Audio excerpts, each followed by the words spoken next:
Greetings everyone, welcome back, and we're here again with Khepra Anu.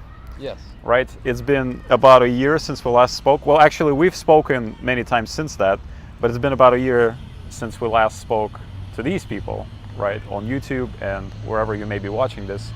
So welcome again, welcome to these Fireside chats, and this time we'll talk a little more about raw food, about health, about nutrition, just about leading a good life, right, in whatever sense we can come up with. So we'll share some experience, tell you some stories, and hopefully have a good discussion. So, you know, as I was telling you before we recorded, recently I made a video on my channel, which is RawDeal on YouTube, where you're probably watching this. I also have a Russian version of the channel, where the videos are mostly in Russian. Right, and there I made a video about such controversial topic as raw food and libido, right? And I called it, "Where did the libido go?" And the topic was so controversial, I had a huge burst of activity, a lot of comments, you know, some people agreeing with me, a lot of people calling me crazy and telling me, you know, I lost my manhood and whatever other things, right?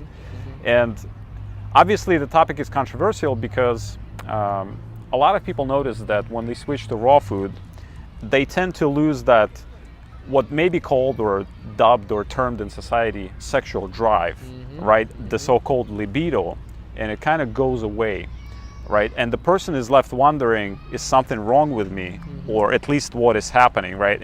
Maybe if they're not panicking, which many people are, right? If they're not panicking, they're at least wondering, why is this, right? Because how could it be I'm able to heal all these painful things and wrongs with my body? We'll talk about that in a bit, because a lot of things, for instance, happened to me and with me, with my body, since we last did this interview.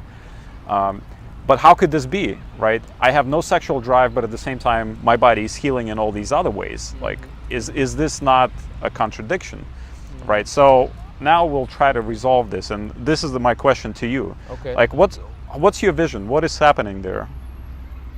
A couple things are happening. Let's look at it from a life cycle perspective. And so I'm gonna really try to build it up and then break it down. Okay. So from a life cycle perspective, we probably live, you know, I mean, we have our thoughts about life expectancy. You know, it could be, is it 80 years? Is it 100 years? Is it 120 years?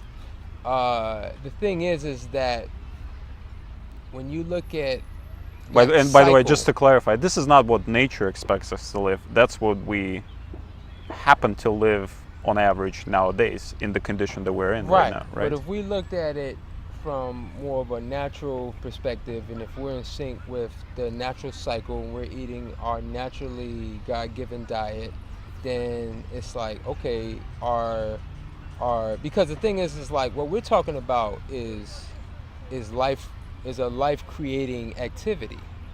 See, you know, we can look at sex, but sex is just part of the life cycle. Okay, so if we look at that, and especially we start looking at it from the so let's say, for example, let's say our life expectancy should be 120 years. So the question is, if we did some simple math and said, well, if our life cycle is 120 years, then how many more times when we fully mature should we live? So if we say, okay, we should live 7 times past our mature age. 7 times, if we mature at 20, let's say take 20, nice round number. Yes. 7 times 20, we know that's 140. Yes. Okay. Is it 5 times? You know, if 20 times 5 is 100. Wow, we should live 5 times past maturity. Should we live 7? We're living 4 times past maturity. Right, which this is actually an interesting math. I've never thought of this way before, but like I'm following on right now. So if you take a dog, because I have some experience with dogs, a dog about a year. At year old, it's already pretty full-bodied. Maybe another like a year and 4 months, it'll be a fully grown Okay, big so dog, let's just right? say a year. And like a year, Right. and so a how dog. long does that dog live? Well, you know, on a decent diet, if you don't give it a lot of the dry food garbage from Yeah. the supermarket, I mean, say 14 years, right? I mean, 12, 14 years. Right. But even Right. 12. So what we're saying, I caught on. You know, we did not talk about this Yeah, before. yeah. So Khepra is saying the multiplier that we have for ourselves is very low. It's low. shamefully low, It's right? low. But go on. So how do we? Okay, so let's keep that in mind. Let's keep that stored in our mind as we look. Now we start looking at the female. Because the female, at what age does she start to produce eggs that can be fertilized? Basically her menstrual cycle, her moon cycle. Right. Okay. Which is what, about 14, 15, I guess. Well, It's been getting younger, which it's is been getting younger. It's a problem in itself, right? So what does that tell you?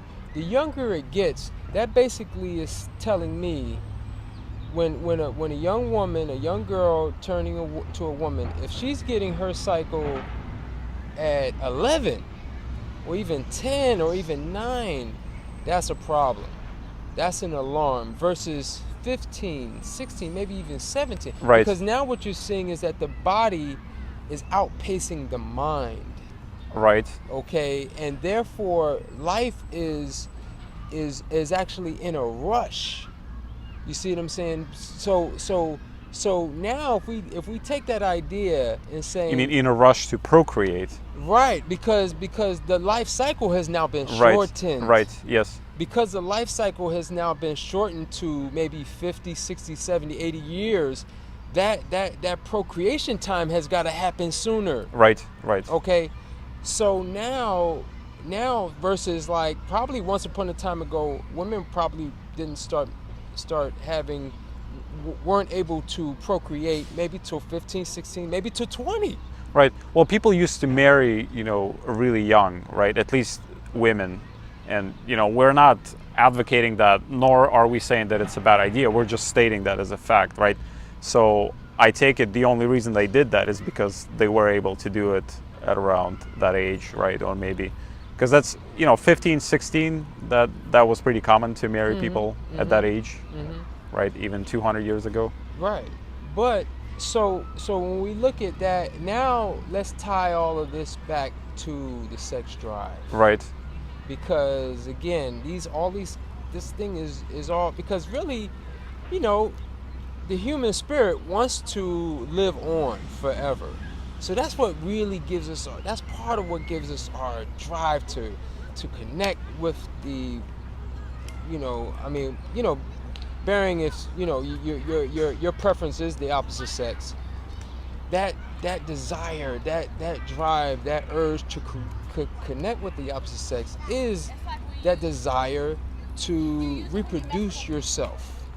Okay. Right. So now now imagine we're on a high meat, high animal protein, acidic diet.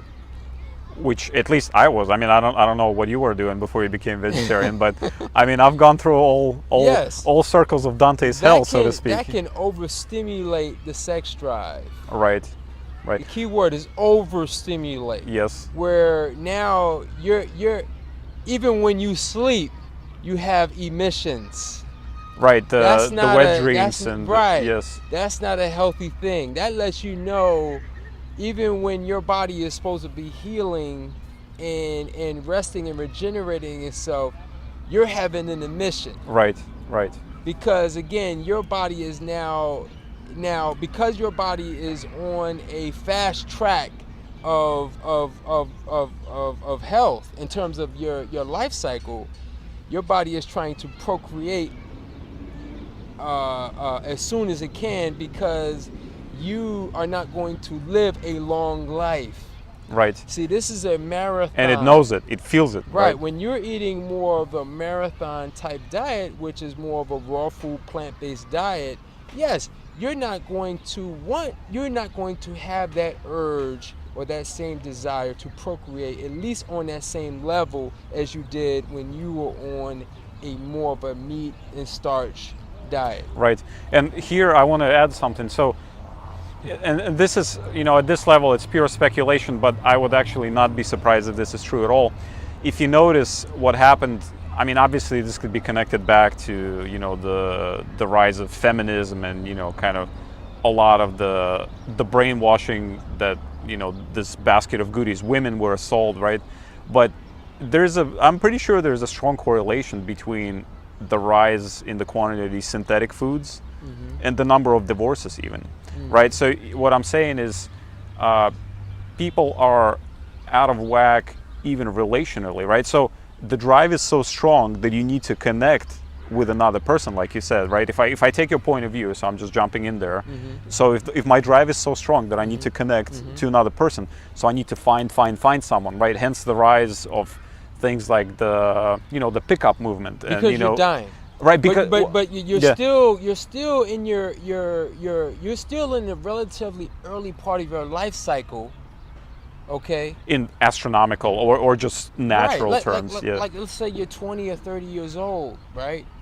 You've just fully matured at 20, and so yes, even though you're dying, you're still you're. It's almost like you can get away with that because you've just completed the first part of your life cycle. Right. Yes. Okay, but you should really live 7, 8, 10. 14, like if we the go dog. by right, a dog, 14. Yes. Easy. Yes. But we don't. Right, and as you mentioned a great thing actually, and that's what I talk about this all the time, at least behind the scenes, not always in the video, but it's this, I'm trying to find a good term for it, but basically, making adults in the mind seem to be more like children. So what's happening, the two things actually went in the opposite directions. The body went towards maturing faster and getting out of whack the hormonally. whole life cycle has been sped up. Right, but mentally, people are being kept as immature children, right, longer. So that's why perhaps there is low level of consciousness. People can make relationships work. They get married on a whim.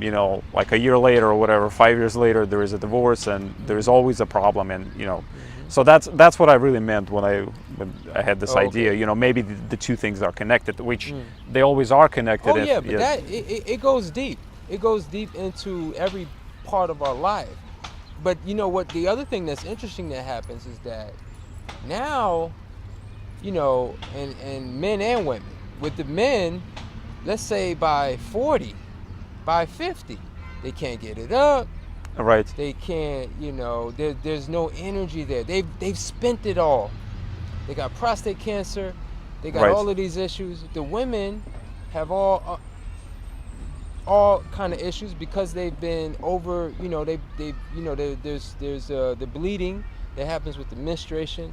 There's a lot of scarring that happens. So that can lead to tumors and all kinds of issues, reproductive issues. A lot of women and men, we've gotten to a point where even the people that want to reproduce, they can't. Right, and it's actually... And that's a whole nother... this is a huge topic, actually. Yes. So I will just mention it in passing because I'll probably make another video, perhaps in English. Maybe it'll be one of my actually first legit videos in English. But I read a book recently called Pottinger's Cats. Have you heard about that? Oh, I'm very familiar with it. Right, so roughly, and we'll just give you an idea. There was a guy named Francis Pottinger living in the 20th century. He was a doctor, an American doctor working out of California. And long story short, he was actually working on some human troubles, but he needed a bunch of cats so he could calibrate certain hormonal treatment on cats because at the time he didn't have a lot of lab instruments, so that was one of the few available ways to do that. So, but he noticed that his cats were dying too quickly, right? He could not do much with them because they kept dying off. And an investigation he launched had to do with why the cats were dying, right? So he noticed an inconsistency.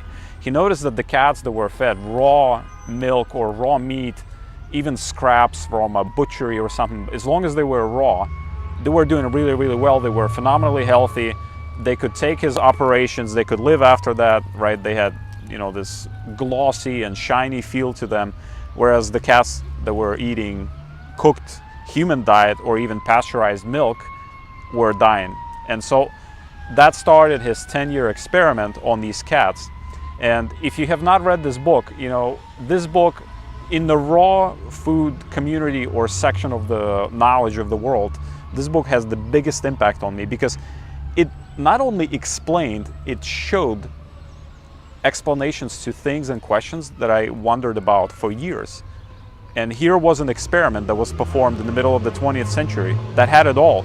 You know, it had it all from the deforming faces or skulls of the cats, where their teeth had problems, the teeth became crooked, right? It had the problems where the jaw would go backward, right? So the lower jaw, I'm not sure of the proper medical term, but it's essentially, if you look in the profile, it's further behind rather than, you know, kind of aligned with the front.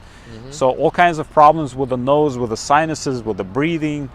The bones have very low density. Also, if I could jump in, yes. there were emotional issues. Yes, such as all kinds of emotional issues. Cats are irritable.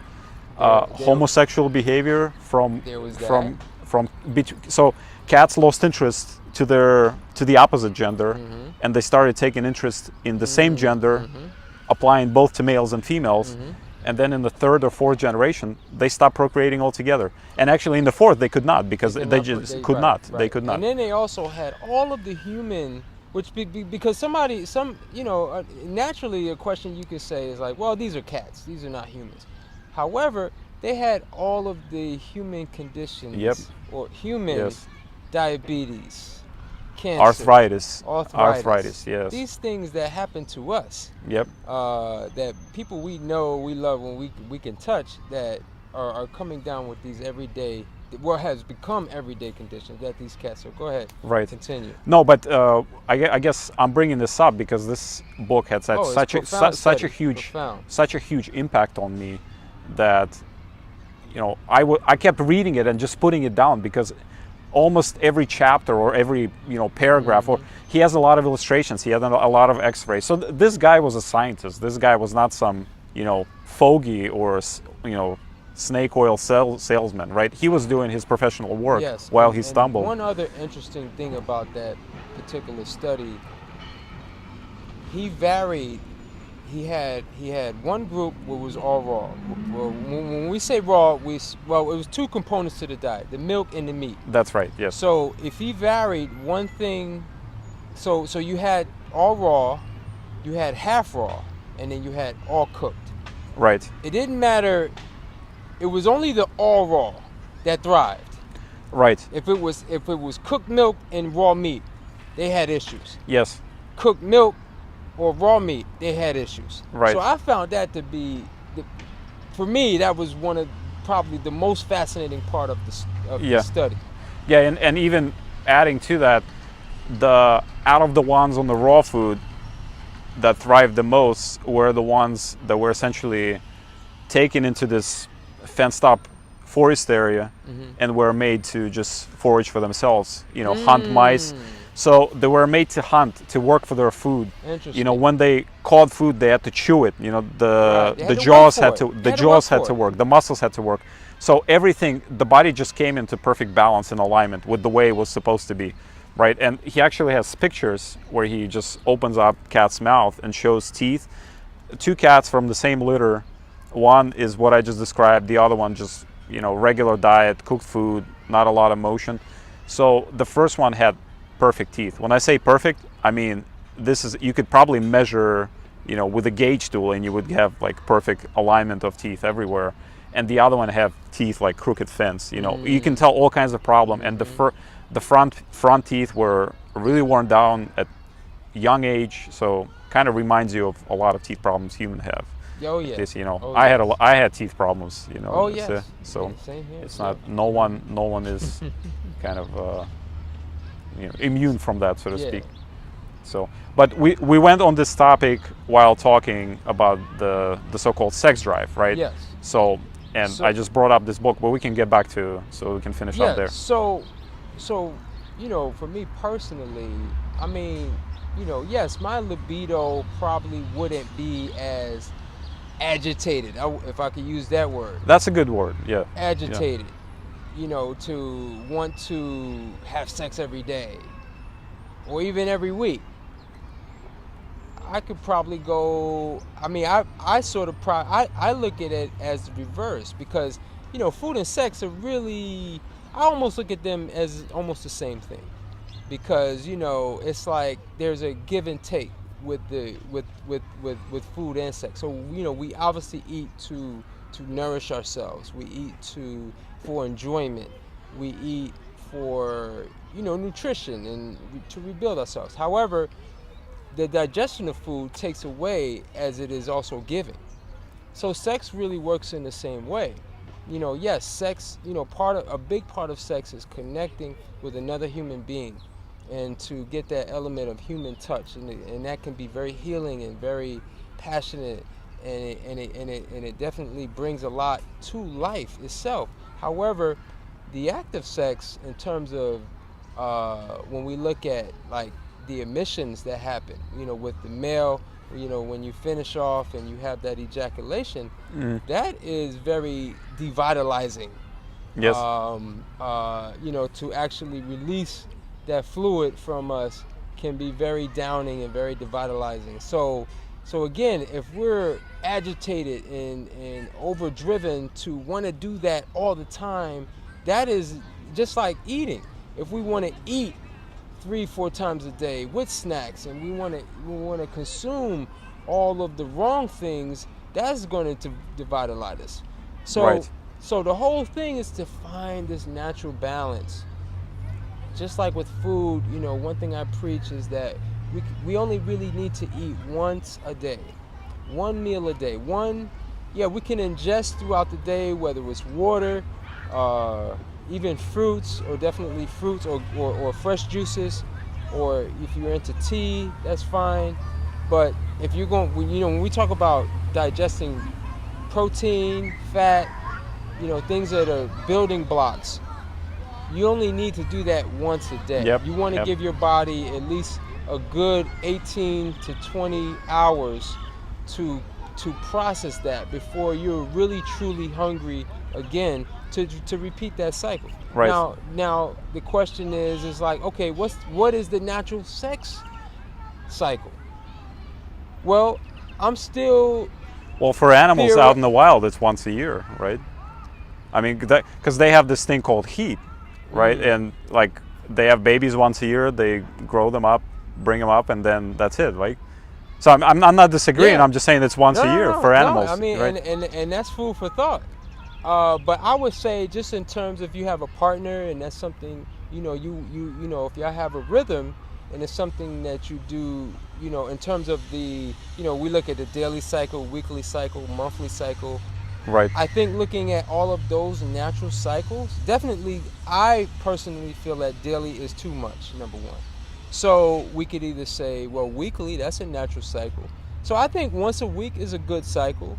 And if you want to go beyond that, you know, even once because, you know, the moon makes its cycle, which gives us almost a month or a little bit shorter than a month. So that's the female rhythm, right? That's the moon. That's the female and, rhythm. and males, for those who don't know, also have their own rhythms. Right. So and because yes, a woman can procreate. Like if we look at rodents, we look at rats. Their cycle, everything is sped up because their life cycle is like 2 years. Right. But they can, once they are born, they can start to procreate, I think, within months or weeks. Right.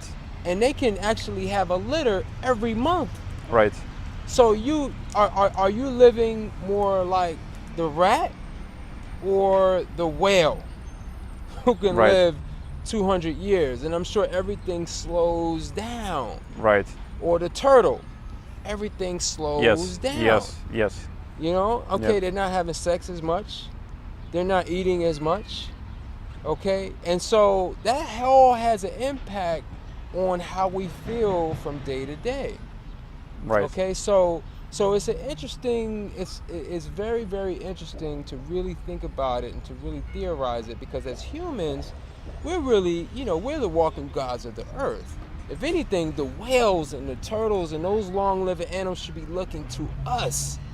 Right. Because again, we have this ability to, we have the higher mind, but we're not in rhythm, we're not in sync with what is truly natural to us. Right. I just want to say on that, I don't think we're doing it quite well as gods. I mean, at best, I would, Lofty, right, word, very lofty title for us. At best, I would describe it as like an, imbecilic demigod of some sort, right, go. with a lot of imbecilic tendencies. Well said. So, yeah, probably a demigod who knows that he can be, but he's not quite there, right? So he has all these complexes and issues, and whatever other things. But this is very fascinating. By the way, I don't think you're not advocating to live your life always looking back and saying, oh, what can I do to live longer, right? This is not what Khepra is saying, I think, here. So you're saying just be aware of this, be conscious. These are real things. So you're in the driver's seat here. The things you do. If you eat a lot, if you abuse your body, it'll speed up your cycle. It's a well-known fact. By now, you can say it's a fact that if you reduce your caloric intake, you will live longer, right? That's why you lengthen your cycle. I like what right. you said, speeding up your cycle. You have a switch. It's like you go up or down. That's why I was always amazed how. Actually, I don't know if it's just me who notices it, but I always notice it. If you watch an interview with a person who survived Nazi camps, like at age 80, 70, whatever, 85, 90, they always look much younger than their, regular counterparts. So the same I noticed in Russia. During the war, there was a city called Leningrad, which is now St. Petersburg, which was under siege for over 3 years, right? So very little food was getting in, so a lot of people starved to death. But those who survived, I mean, obviously they had such traumatic or at least psychological experience that they had their food habits changed for the rest of their life. So I'm sure some of them went the opposite way, where they ate a lot, but a lot of them continued to eat very little, and they looked amazing. If you watch the interviews, they actually, some of them look 20 years younger than they are, right? So it's just. And there were experiments done on rats, and I mean, it's just a fact. So there is definitely truth. And one of the things is like, if I could say this, because I've been married a few times, I'll just put that out. But my first wife used to call me a monk. A monk. Right. Right. Because again, I'll say it. My libido was not as frequent. If I could use that word, in terms of our cycles were out of rhythm. Because I'm on this raw food cycle.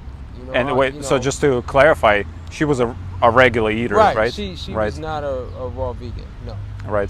No. But the other thing is too, is that I don't, there's imbalance is imbalance. So, between the two people? Well, no, I'm just saying in terms of, you certainly want to, just like with food, you say, well, if it's healthy, or if I can get benefit from not eating food, then I shouldn't eat. No one is saying that. There's no one that loves food and loves sex more than I do. Okay? It doesn't mean that I want to do those things every day or all the time. Yes. In fact, I want to sort of, like with food, I definitely follow the practice of eating once a day. And some days I don't eat. But when I do eat, once a day, it is so enjoyable. Yes. It is so, and the sex works the same way. If I go, and not days, but even weeks.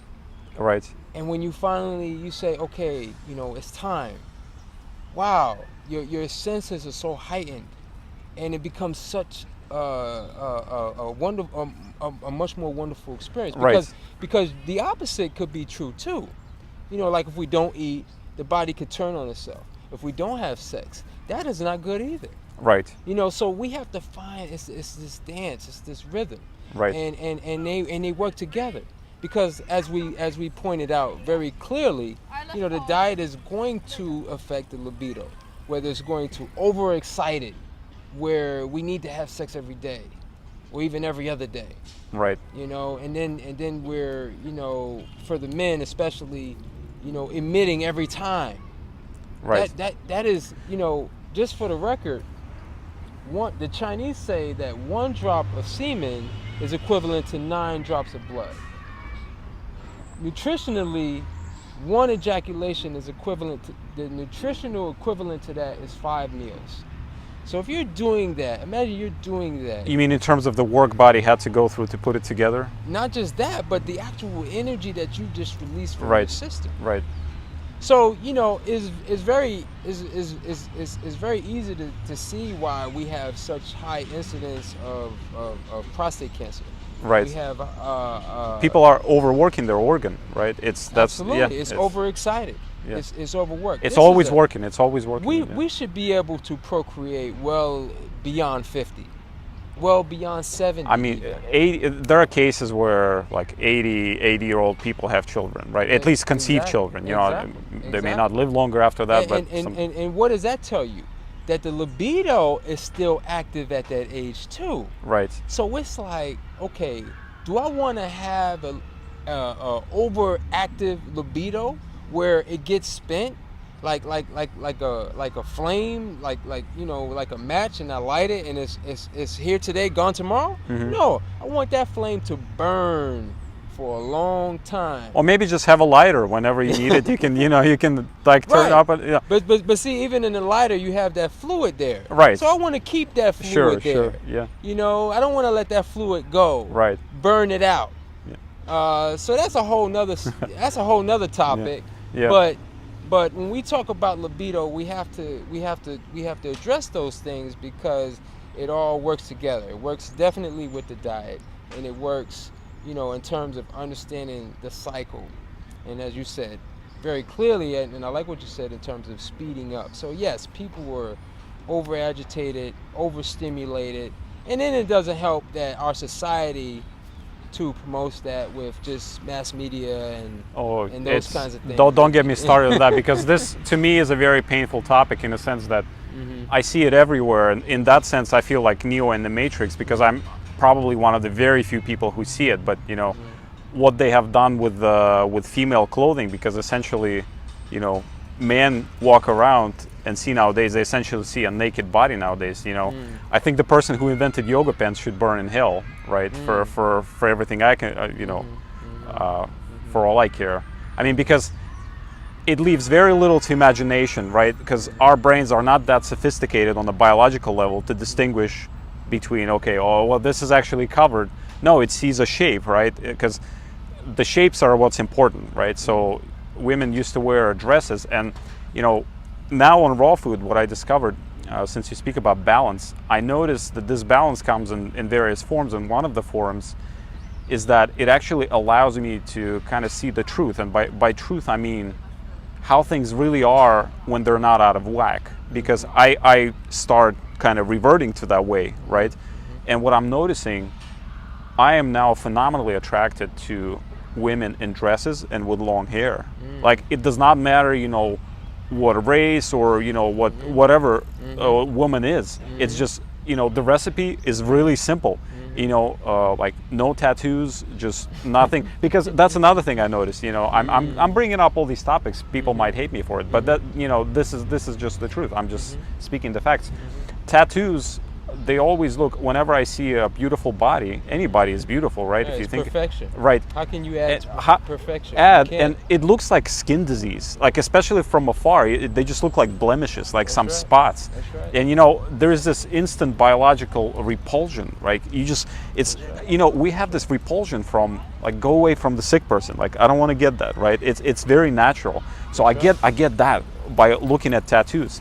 I will look at a girl and be like, thinking, okay, you know, she's pretty good, you know, has good hair, and then she'll turn around, has tattoo on her arm, and I'm thinking, okay, well, you know, that one is spoiled in the sense that the perfection is spoiled. Like, we're not saying they're bad people or anything. I'm just saying, you know, this is what happens, and you see a lot of these things when you start noticing.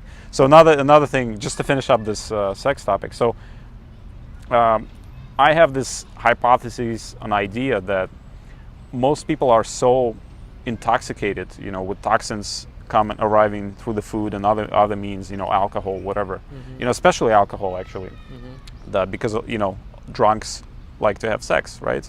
So my hypothesis is that people have so many toxins in their bodies that their bodies use every possible way to dump those toxins, right? So sweat, urine, feces, and one of the ways is actually to ejaculate. That's why sperm has the smell, or I guess the taste of whatever you ate, right? If you eat a lot of garlic, it'll smell and taste like garlic, because garlic actually has a lot of things our body gets rid of, even though it's even if you eat raw garlic, like technically in mass quantities it's a toxin, right?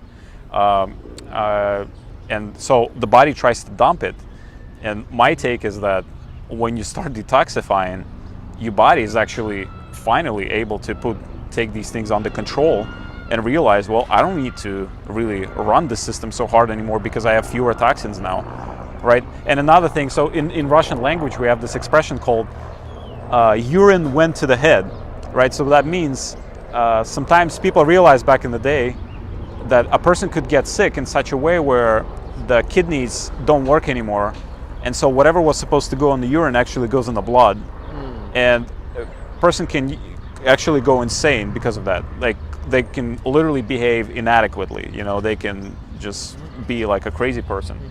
So I think a little bit of that happens even when it comes to the sex drive too, because you have a lot of toxins. It literally it distorts your psyche. It completely changes your hormonal balance. Like, these are not some things I'm talking about because I'm some cook making them up. I'm very much like, I take a lot of the scientific approach, and all of these things, but these are real things I'm talking about. I experienced a lot of them on myself. I speak from the personal experience, because but I think there's a lot of truth to what you said too. This is not the first time I hear about this idea that an aggressive type of environment will force an animal to procreate and speed up that cycle, because survive, right? And now if you can relax and say, okay, I have plenty of nutrients, everything is good, life is good, I am healthy, now I'm just going to look for the good person. That might take years, so I don't have to worry about it. So I mean, that's kind of in addition to what you said about this. Yeah. So shall we switch topics? Let's talk about something else. Okay. Let's talk about sport and exercise. Okay. So food is not everything there is to do to be healthy, right? So staying active is really important. So maybe you can share with us, what are your typical routines? I mean, what are your attitudes towards that? And yes, well, over the last 15 years, I've been practicing. My main form of exercise I've been practicing is yoga. Yoga? I've done multiple forms. Right now, I'm mainly hatha yoga. Which is the traditional, stretching type of routines. The postures. Right. More the static postures. Not the Kundalini, which is a. I love Kundalini yoga, but that's not my main practice. Right. No. It's advanced. Let's just say it's working with your breathing and hormonal system. Not for the faint of heart, because it's a pretty powerful thing. And I mean, I growing up, I played a lot of sports, mainly basketball, but I've done like cross country, track and field, along with like baseball and things like that. But if I could say, like, doing yoga, it definitely is. Well, for me, it's provided a holistic approach of like really conditioning the body. So as you mentioned, the breathing, number one.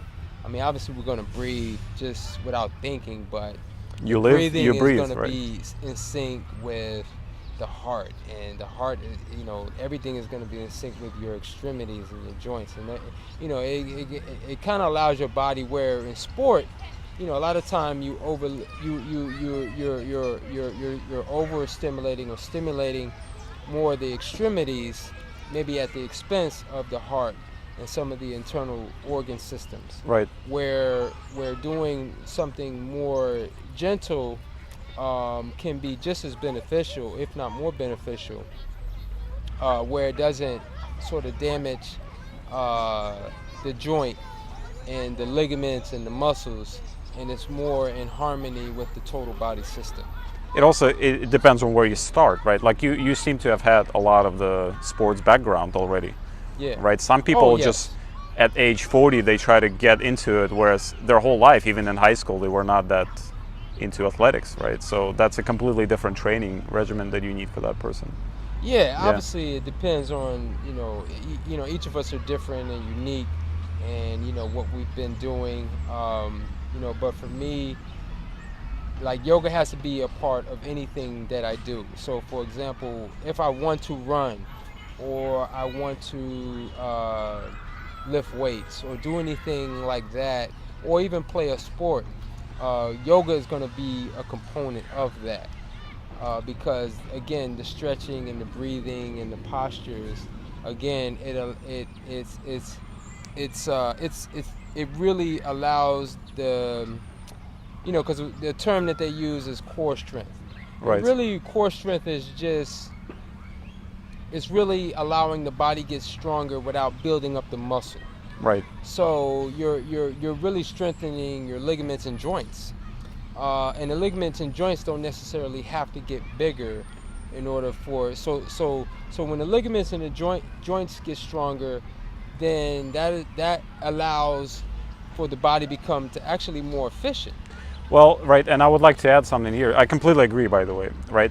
So a lot of people try to build muscle, right? And I think actually, to me, that's another one of these misconceptions along the lines of the sexual drive, right? Because I think what happens is somehow in these people's minds, it's not like they're insecure with themselves. There's probably a little bit of that, right? There's nothing wrong with building your body and functionality, but I mean, bodybuilding is in many ways like a beauty contest. It's not really a sport, right? If you think about it, like what those people do, they eat, they sleep, and they work out in a certain way. You have to pump a certain way, right? So it's like a sport. I mean, it's a beauty contest. It's not really a sport. Of course, I'm probably going to get a lot of flack for that one too, but that's fine. I can take a lot of flack by now, believe me. So, and basically when. But I'll let you continue for a bit, and then maybe I'll come back when you. Okay. Yeah. Okay. But yeah, so the thing is like when you're able to like for me, be able to do a routine like that where now your muscles your muscles are the ideal size, where you don't necessarily, you may look skinny to most people, but your body's in perfect rhythm and perfect the structure, because you want to have the flexibility, you want to have you want to be agile.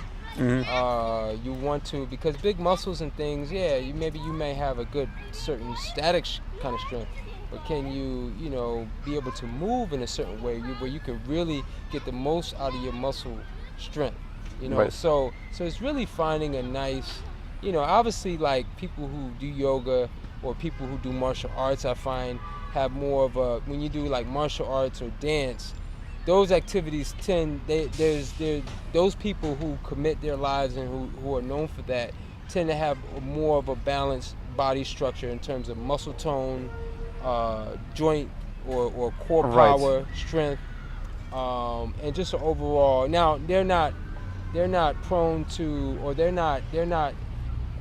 don't get a pass from like getting injured and being unbalanced, because a lot of those people end up even turning to yoga because they need something that is more healing, especially as we get older. Right. So yoga has been my main exercise of choice. But as I mentioned, I mean, I've done like capoeira as well, the Brazilian martial art. Right. So it's like a dance, a lot of rhythm, and it's a martial arts dance, and I've done some other forms of dance. But at the end of the day, it's going to be yoga. Right. So I mean, bottom line here is that you have to do something to stay active, right? Absolutely. So just find, there is no perfect recipe. If you like things like yoga, try it out. If you like dancing, there are some dances that are very physically demanding. Sure. Like capoeira you can find, or even some Latin ballroom. They work a lot with your legs. Just have to be active. If you like running, try running. If you like working with weights. I mean, I, for instance, noticed that since switching to raw food, I don't really care much for the weights anymore. I just do everything with natural weight, right? Push-ups, pull-ups, squats, kind of, you know, any kind of thing I can come up with the body. You could just use your own body weight to stimulate the muscle.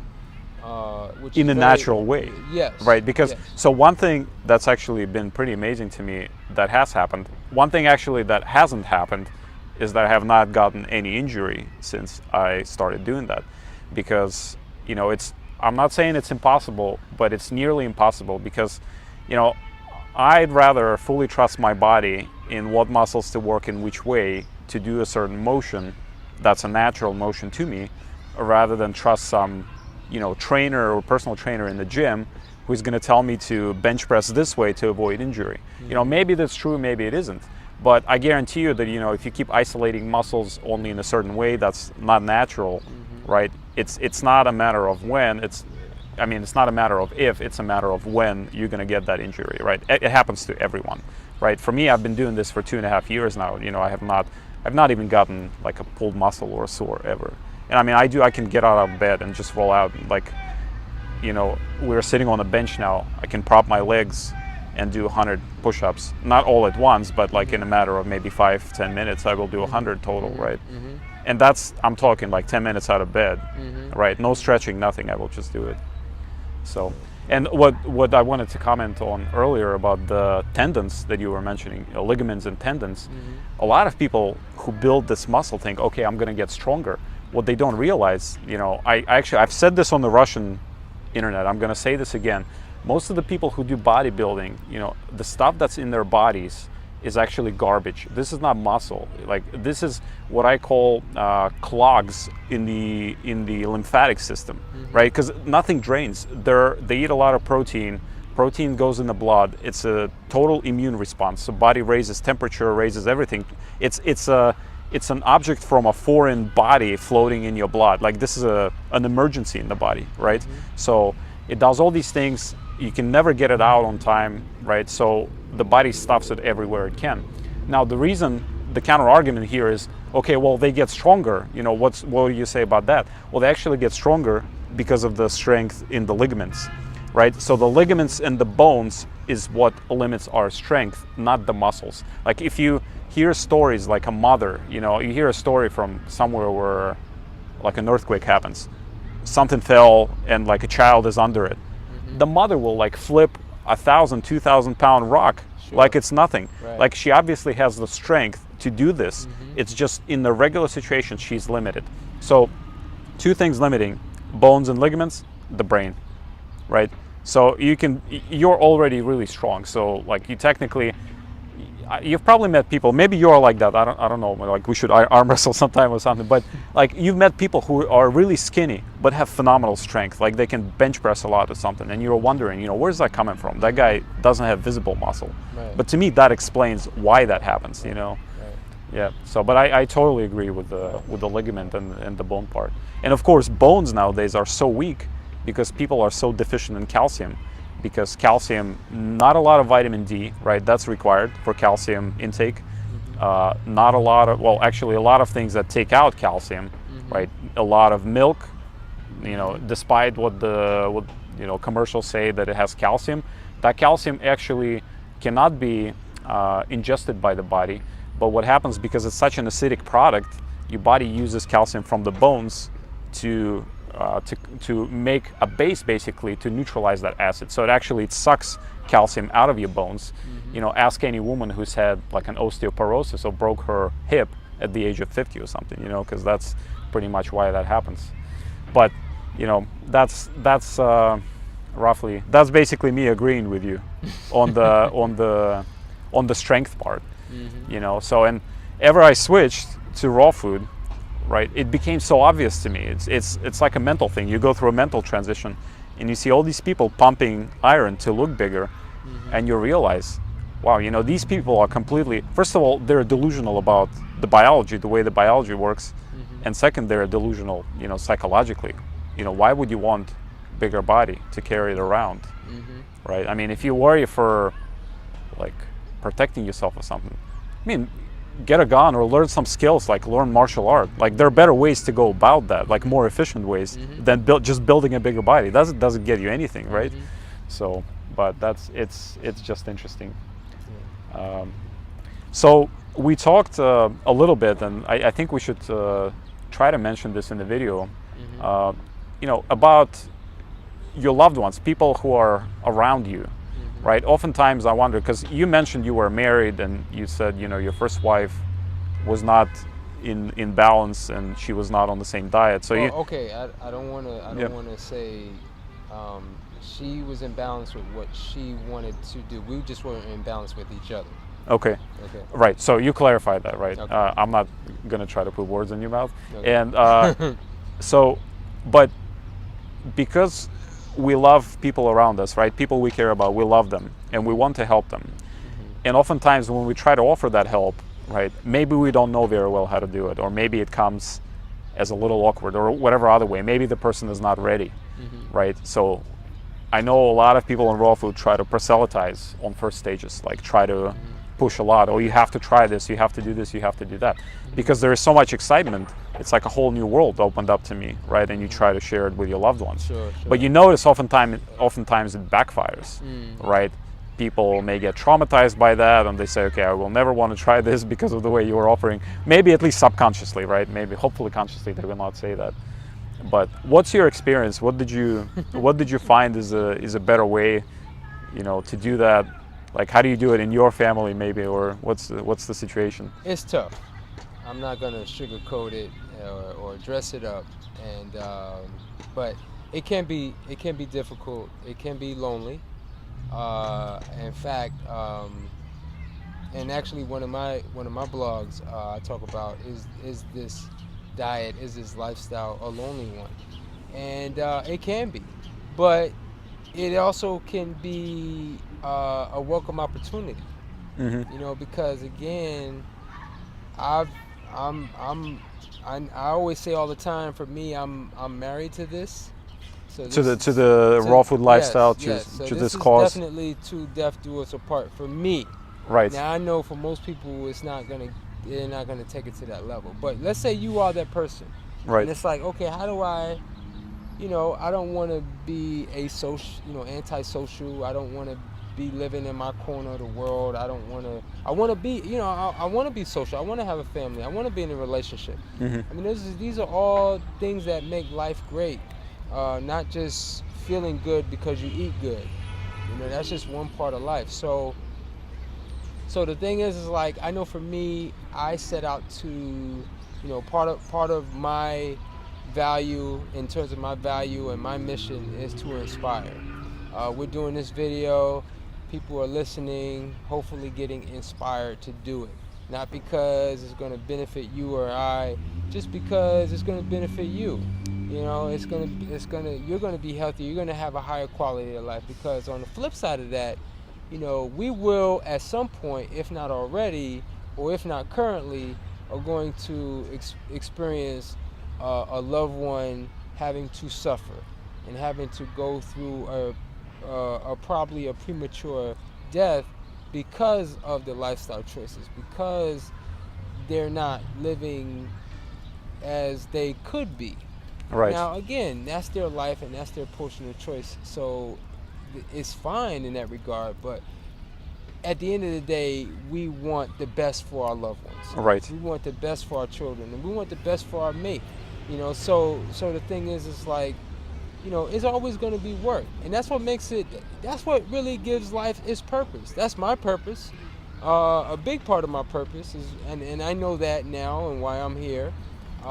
So the thing is, it's like, it's a welcome challenge. It's a welcome opportunity. So, we want to really, I think it just comes down to just our attitude and our approach. Right. Because, the last thing you want to do, because again, you start eating better, you're exercising, you're adding all of these great things to your life. But what it is now is giving you more energy and vitality to help others. Right.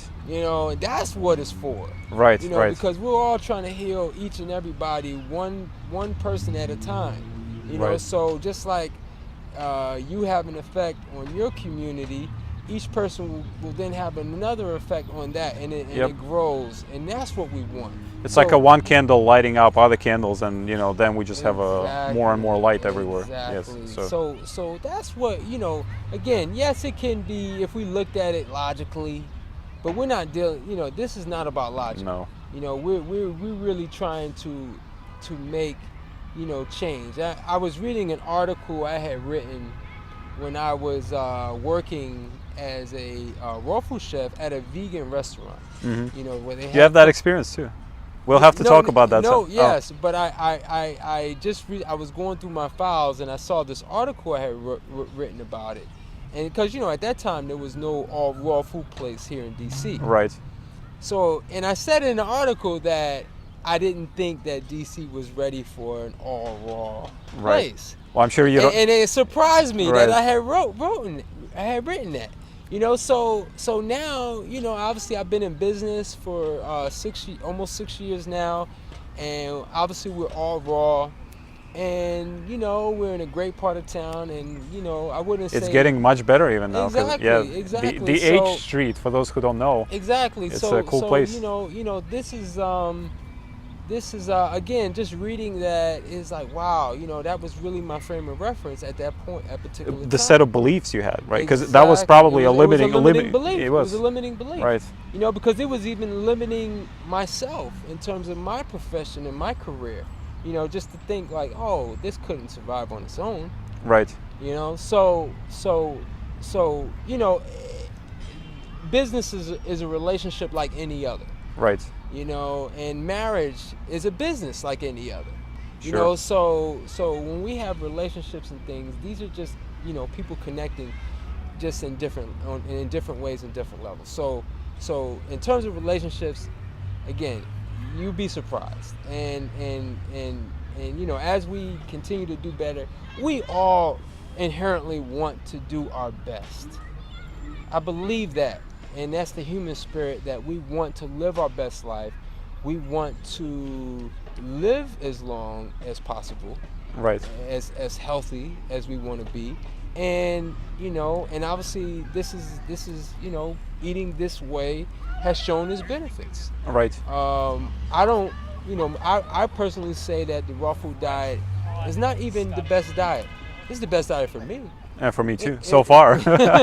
It may not be the best diet for you, but you have to find that out for yourself. Yes. You don't want anyone to tell you, say, oh, you need to eat this because this is the best. No. Right. It needs to be the best for you, because relationships are probably the biggest part of life. Right.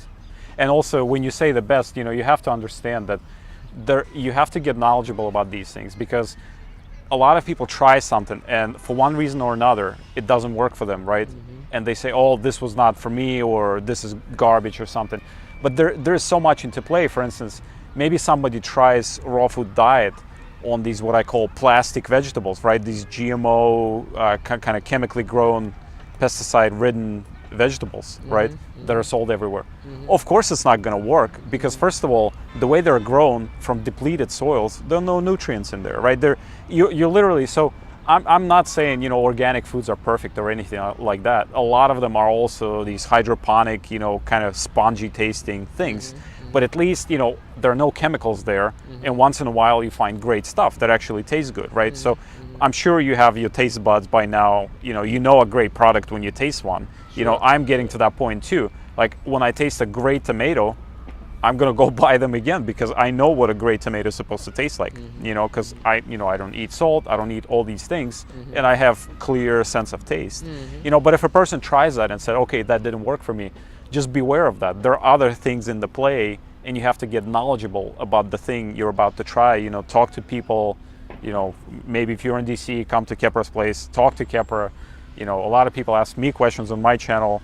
I try to help also people by answering, right, if as much as possible. Mm-hmm. But there are other factors. So it's not just, okay, it didn't work. If it works for other people and you clearly see progress or problems that they solved in their health, mm-hmm. and for some reason you can't make it work, don't give up just yet, because there might be something that's stopping you. Maybe a little lack of knowledge that you need to kind of work through, get past. So that's I would just like to mention that. Yeah. And so we'll see, maybe in whatever time we have, since we mentioned the improvements in the health, you know, what are some, maybe you can tell us some stories that you had, you know, because you said, I asked you earlier, you said you weren't, like, you don't have this magic story where, you know, you were terribly sick, right, and then you rose from near death to you know, feeling amazing. Right. And, you know, luckily you did not have that experience, right? Right, So, because if you can avoid that, that's really what we're all about here, right? So maybe you can say, and then I can share, you know, at least what happened to me. Well, I think the message that I would like to share as far as that goes is that whatever brings you to wanting to do better is the best reason for you. So whether it was a near-death experience, whether it was just being really not feeling good, just whether it's emotionally, physically, however, despite that, the you know, as far as this diet and this lifestyle, you know, I say that you do better when you are doing better. What does that mean? That means, like, when you're healthy, when you're feeling good, you want to do better while you're feeling good. You don't want to wait till the crises and the, you know, and the near-death experience happens. Sometimes that is necessary, and that can be very inspiring. Oh, I lost over 100 pounds. Oh, I was in the hospital and the doctor said I had such and such to live, and look at me now. Those are great success stories, and I love those.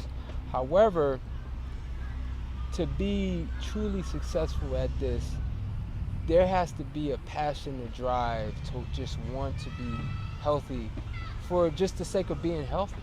And I think that once you are allowed to feel that desire within you, just to want to live your best life, to love yourself so much that you only want to eat the best food. You only want to practice the best habits, whether they be exercise, how sexual you have habits, sex, yes. Your spiritual practice. All of these things are in sync with living your best life. And so you know, there are because the thing is, for me, it's fortunately and unfortunate that you know, people do come to me when usually the situation becomes desperate. Right. And a lot of times, because the way health works is that, you know, there's a relationship between sensitivity and health. When you become more sensitive, you become more healthy. You know, Sensitive in which sense? in every sense. So, for example, Smell, taste. or let's say, for example, somebody over maybe a couple feet from us was smoking, Right. and so We would stop the video and move. right. We would. So what happens is that your tolerance is not as high, and that's a good thing because your sensitivity is so much greater. So the thing is like, now imagine when somebody is dealing with, like, you know, overweight, high blood pressure, chronic pain. Just this whole baggage in one time, right? Their tolerance level has reached its breaking point. In order for that to happen, you have become so desensitized and therefore so unhealthy. So now you have to try to revert not just back to the mean, but you want to get to a place where you are super sensitive. So the thing is like, that can be an arduous task, and a lot of times, most people don't succeed. However, the thing that I try to tell people to inspire them is to do better when they are better. You know, so that's what I have to say about that. Right. Yeah, and what I would like to add is just, you know, a little bit from my experience. What I noticed works for delivering information more efficiently is actually not proselytizing to people and not just trying to be pushy, right? It's okay if you know somebody likes books, give them a book, you know, like Pottinger's Cats we mentioned earlier, or I mean, that book to a right person, that'll blow their mind. I mean, that'll change their life. Sure. It had a shaking impact on me, right? I'm now at a point where I'm going through original papers, because the book is like a summary of the original scientific works. I'm going through the original works because that's how interested I got in this, right? And so give books, that's fine, you know, talk to people, that's really important. But another thing is, like you said you want to inspire. So the way I look at it, it's the same thing, we're saying the same thing, but the way I look at it is I'm trying to lead life like a masterpiece life, not in the sense of some term of success, right, as deemed by society, but a masterpiece. So if I had to look back, or if somebody looked after me, right, and said, wow, you know, this man really lived his life according to the laws of nature, you know, in balance with how he was supposed to be in this place, like an optimal life. Of course, you know, we're talking, it's, you know, it's possible to reach for that, but, you know, it's hard to achieve that, right? But that's what I mean. So it's inspire in that sense, right? So, and if you try to focus on yourself and just focus on yourself doing better, you will notice that people around you will start getting affected a lot more than if you just kept trying to give information to them and just work on them. So you have to work on yourself. And notice if you burn that fire within yourself, you will light a lot more people around you by that. Because somehow, and it's a weird, interesting thing, but people tend to pick up these kind of clues or pick up these bits in most unexpected times. Like in the time that you thought, okay, I'm going to talk to, you know, my wife or whoever, and I'm going to deliver this information, and she will get it, and she will, you know, stop doing whatever or start doing whatever. It almost never works that way. You know, when I talk to people, people will tell me, you know, it was that thing that you said at that moment that really kind of changed my thinking about something.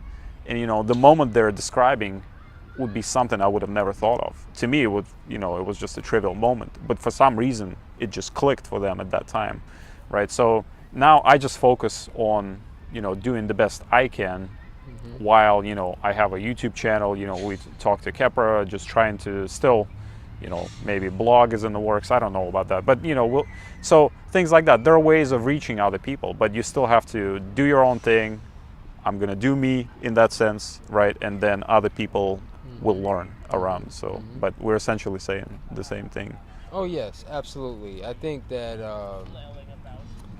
one of the things that comes in mind as you were talking, you know, anybody who's a alcoholic and they go through the 12-step program, they say the key to their success of not drinking alcohol, they can do all the things that they learn, but it's the last strategy is, and if they don't do this, they will probably revert back to alcohol, is helping someone else. So they have to help someone else. Well, it's their choice, but if they want to ensure their success is going to rely on the fact if they make it a part of their mission to help others with the same issues that they had. So it demonstrates that my success, your success, anybody's success, especially, you know, with something that is so different than what most people are doing, it is our mission, it is our purpose to inspire, and not in a, like what you said, in a pushy sort of way. It's like, look, I do this because of this, and, you know, I feel great, and you become the living example and the living testimony. And when you're able to do that, then people will come. Right. You know, people will be open, because we, like I said, it goes back to, you know, what I said. We all want to live our best. We all want to do our best. So even if it's because, you know, a lot of my programs and things, I mean, you know, in terms of my business, things are driven around, again, I know, I mean, we get, you know, for me to survive as a business, I gotta basically touch every part of every community. Right. So I have to carry, like, so I know if I had to rely on everybody becoming a raw foodist, I would go out of business very quickly. Right. But everybody At least for now. Right. Maybe later. But most people, no matter what their lifestyle is, they may want to do a juice cleanse. Right. Male or female. Even Right. though it's predominantly females, but male or female, they want to do a juice So cleanse. women do that more based on your experience, absolutely. right? Absolutely. So a lot of it is probably from fashion magazines and whatever, right? A bit of fads and No, yeah. I give them a little more. I give females a little more credit than that. I think that's part of it for sure. But I think that women are just at a slightly higher vibration than men in terms of their health. On average, in our society. In our society, Right. yes. We're Men- not talking from nature. We're talking Right. just I that. think because women are the deliverers of babies, and not that every woman wants to or is going to have a baby, but because their physicality, I feel, is supersedes somewhat men because of that, and maybe some other things. Right. Like they're just more physical beings. Maybe in they terms- think about this a little more. At least Yes. they think of the babies and Oh, okay, yes, I have to. yes. I cannot completely butcher Yes, this, right? yes. And and, whereas men, and they're certainly way more concerned about their health than men are. right? For men, it's like we really have to be in some serious pain, and then most men don't want to. We feel like we men like to take pride in what we know, and Right. we don't like to admit that we don't know. Right. And that's just a male pride thing. It's the ego, right?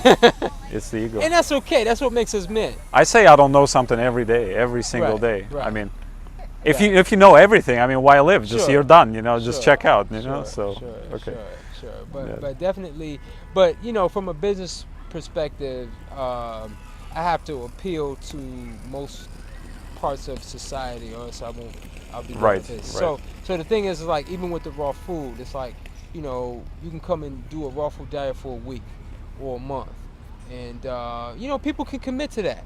They may not want, they're certainly not going to, most people are not necessarily going to commit to a lifetime, but they can commit to a month or maybe a Right. summer or something like that. Try So- it, and you never know. Exactly. Because when you start seeing the effects, you may just decide, I'm not doing that other thing ever again. Exactly. You know? Because a popular thing that I challenge people, especially maybe towards the beginning of the year, people have New Year's resolutions, is to do 100 days. Commit to 100 days.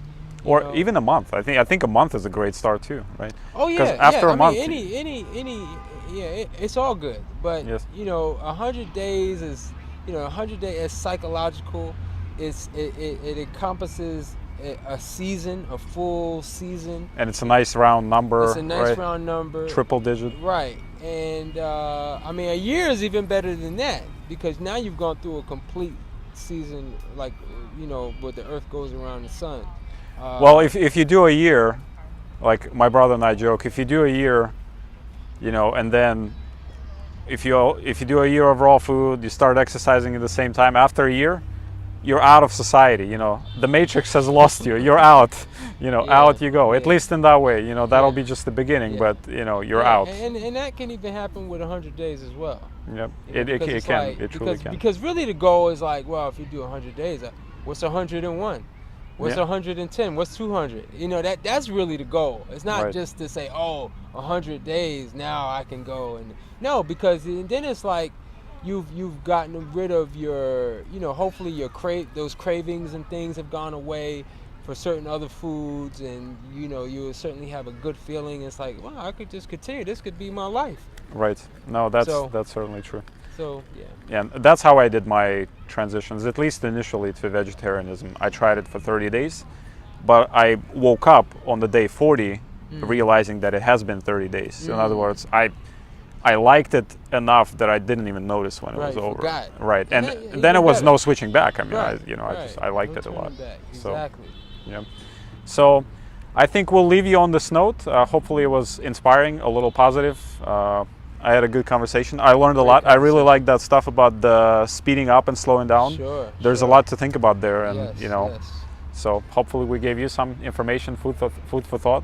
And even though I'm moving away in some weeks, Oh man. so I but can't I'll believe that. right. You're gonna be missed. I'll try to go south where there is more sun. Well, that's not my main motivation, but it'll be part of my new experiment to see how a raw food feels in a place where there is more sun even during the winter. Oh, okay. So, Was there one or two? but Awesome, man. I'm jealous. Maybe, Jealous. well, we'll see. I'll probably be back. Maybe if you're ever in Texas, Okay. you can swing by, Sure, and we'll do another video. But I'm sure I'll be back, and hopefully we'll do several more of these. So thanks for watching. Khepra has his own YouTube channel. We'll link to it in the description. So, and whatever Facebook page or whatever other media you use. Sure, so sure. he'll give us all. We'll link up in the description. Okay. So Appreciate it. thanks for watching. See you again.